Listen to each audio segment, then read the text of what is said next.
One of my favorite ways to learn about New York City history is simply to walk around.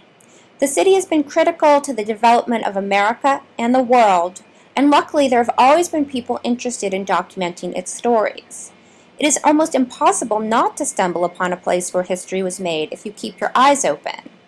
There are plaques and signs and memorials everywhere. One unexpected place to learn about history is actually in the city parks, as the park department often posts signs with historical information.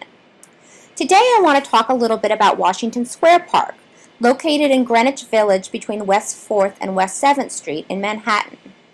It is an iconic New York City location, appearing in books, movies, and TV shows, from Henry James' novel Washington Square to Will Smith's post-apocalyptic film I Am Legend. It is always full of people, performing, studying, or just hanging out.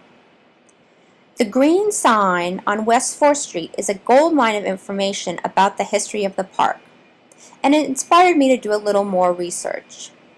You can guess who the park is named after, George Washington, of course, but there is much more to the park than that. It was an Indian village, farmland under the Dutch, for a time that in the 1600s was owned by freed slaves, a public graveyard, and the site of public executions. After it became a park in 1827, rich families began to settle in the area, which was then considered uptown, to get away from the disease prevalent in the lower parts of the city. In 1889, a wooden arch was built to commemorate the 100th anniversary of Washington's inauguration. Invoking Washington has often been a way Americans have expressed patriotism and celebrated a national identity. The wooden arch was so popular that it was replaced by a permanent marble one that still stands today. That was designed by the famous architect Stanford White, who also designed Gould Memorial Library on the Bronx Community College campus. For over 100 years, Washington Square has been a place for people to gather, not just for recreation, but to protest for social change. A major suffrage parade began at the park in 1912, and 3 years later over 25,000 people marched on the park in support of women getting the vote.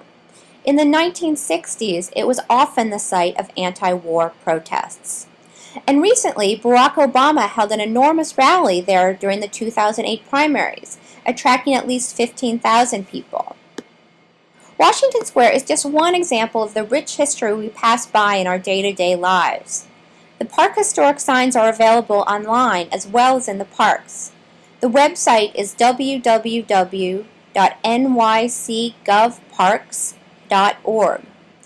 I encourage you to get outside and explore the history of New York. See you next time.